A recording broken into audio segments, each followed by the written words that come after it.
Tsaka talagang iba talaga. Dito nyo talaga kung tingin nyo malakas si Well dyan sa TV, pag sa personal at saka naririnig nyo yung tunog ng suntok, dun talaga mas ma-appreciate Mm. nyo. So, Yes. just so you know guys it's not official pero you heard it here. Sabi, okay lang daw magpahapiyaw ako basta hindi to official Mindoro, Marcial, Tapales kasama. Yun, Uy, grabe Tapales. yun. Marlon Tapales, another thing. Marlon Tapales, former World champion. belt world champion, no? And another kababayan ko yan si Marlon. Hindi lang ako taga Aurora, Zamboanga del Sur pa. Ako rin ay taga Kapatagan, Lanao del Norte. My grandparents are from there also. So yan si Marlon is from Lanao del Norte. No, both from Kapatagan town and from Barangay Maranding in Lala town. Alam na alam ko yan, dyan tayo lumaki, playground natin yan. So, Belgian Mindoro from Zamboanga del Sur, and sa kabilang side naman, Marlon Tapales from Lanao del Norte. Of course, Marcial, no? Ano natin yan, Olympian natin yan no? And kung yung mga binabanggit mo mga boksingero, sana lahat na lang sila. Nandiyan na sila lahat, yung mga magagaling natin, i-showcase sa Pilipinas. Yan, pwede.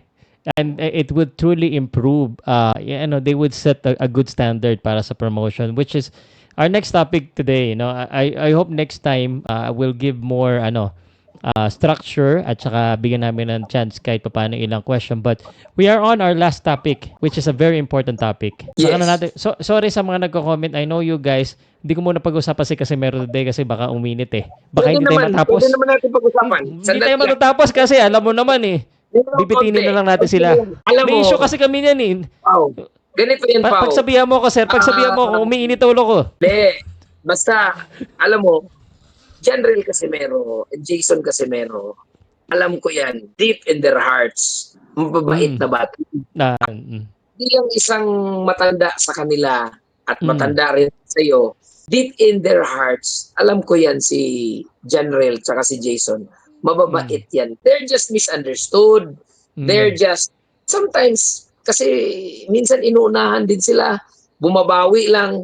I understand. Kasi naging bata rin tayo nag-umabot din tayo sa ganyang edad. So, ako, I have a lot of patience talaga. Sabi natin, itong edad talaga natin, itong years na dumadaan, medyo nagbabago na yung pananaw natin sa buhay. And I can say, General and Jason Casimero are just totally misunderstood. Napakaraming mabuting bagay na ginawa yan sa bayan nila, sa pamilya nila, and marami silang tulong na binigay din. But, hindi naman tayo perfecto. Huwag naman tayo magmalinis. Ako nga, personally, marami rin akong mali sa buhay, marami rin akong mga pagsubok, marami din akong palpak. But, pinin na natin, lahat naman tayo may pagkakamali, lahat naman tayo sabi nga, lahat naman tayo makasalanan. So, wag naman nating sobrang si Jason tsaka si General kasi hindi naman madali rin yung position nila. They're trying to maintain a certain sabihin na natin a certain reputation or a certain persona. And siguro may mga instances lang na siguro hindi nagugustuhan ng karamihan mga sinasabi nila, but I still believe mababait na bata yan. Okay. Naniniwala naman ako, sir, na may pag-asa pa at saka sa personal kasi nakasama ko rin naman naging kaibigan ko. Pero sir, you open up that topic, attorney, what would you recommend to me? Kasi medyo maalat ang aming relasyon ngayon. Dati kami magkaibigan. Ganito na lang yan, Pao. Kasi may mga masasama din silang sinabi sa akin Parang nasasaktan din ako, attorney. Ang advice ko sa'yo, Pao, ang advice ko sa'yo, Magdemanda na ba ako, sir? Hindi, wag kang magdemanda. I will never joke lang po yun, I will never advise anybody to file any kind of administrative or civil or criminal for whatever reason. Huwag kayong mag-file ng kaso. Ganito yan. Ang advice ko sa iyo, Pao, with these issues and concerns and controversies with the Casimero brothers, be the bigger person.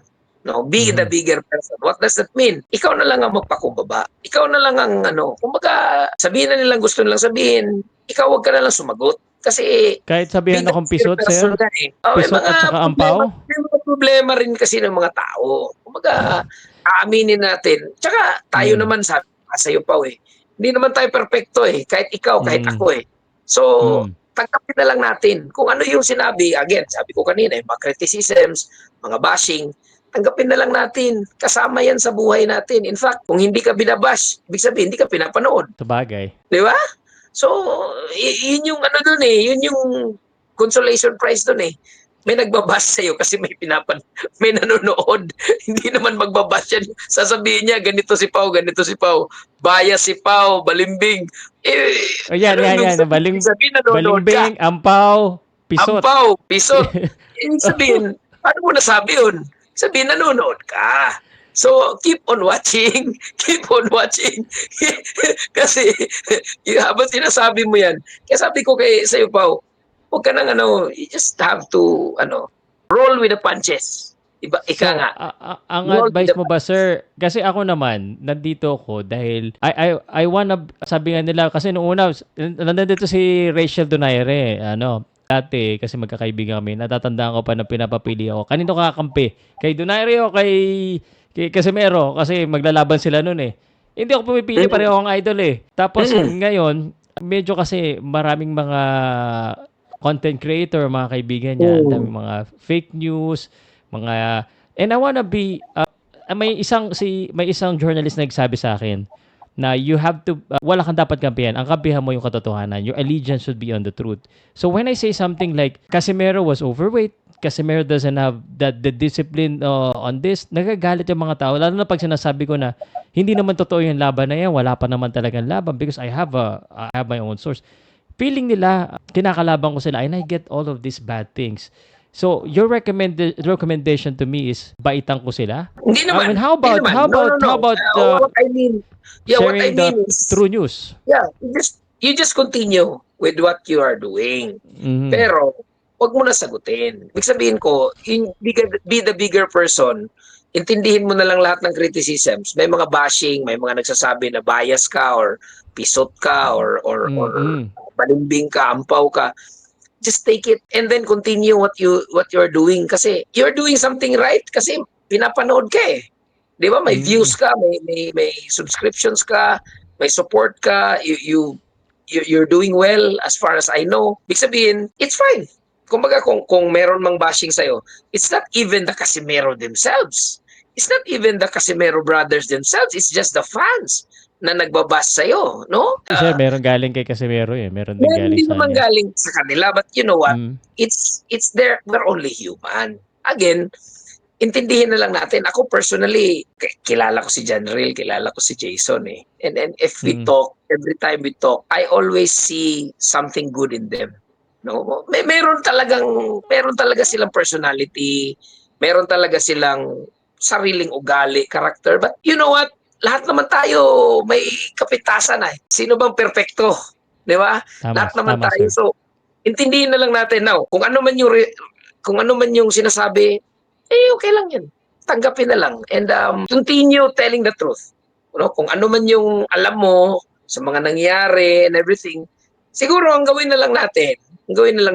Kung mag-come up yung topic, saka ka na lang mag-comment. Don't overdo it na parang pinipilit mo yung topic kahit hindi naman. Kagaya ngayon, kung na yung nag-insist na ipasok natin si Casimero topic kasi nga, isa yan sa mga hot issues eh. Isa yan sa mga, alam mo, sa totoo lang kung bakit hot issues pa rin si Casimero, Pao. Bakit siya? Kasi Sige. Casimero is still one of the most popular Filipino athlete. And I agree. Yes. Kaya siya pinag-uusapan. Pinifake nyo sila ako. Sinasabi ko na laos, hindi naman ako nagsasalit. Yung isa nagsasabi nun, hindi ako. Pinagbibintangan nila ako na nagko-complain ako sa GAB. In-interview ko tuloy si chairman. May official, ba ako? Parang alam siguro attorney, then thank you very much for opening this up and ako na yung maglalabas. I truly want us to be okay. I truly want to support Casimero. I think yung dating partnership namin, sobrang lakas namin eh. I think pag nagkasundo yung Paukas tsaka Casimero, I think it would be a good thing. Pero it seems like yung mga fans, nadadala din naman yung Casimero. Sasabihan ka ng balimbing, bumabait ka na naman. Parang wala kang mapwestuhan. Siguro, nagiging immature din ako na ako ng emotion ko. But, thank you for reminding me to be the bigger person.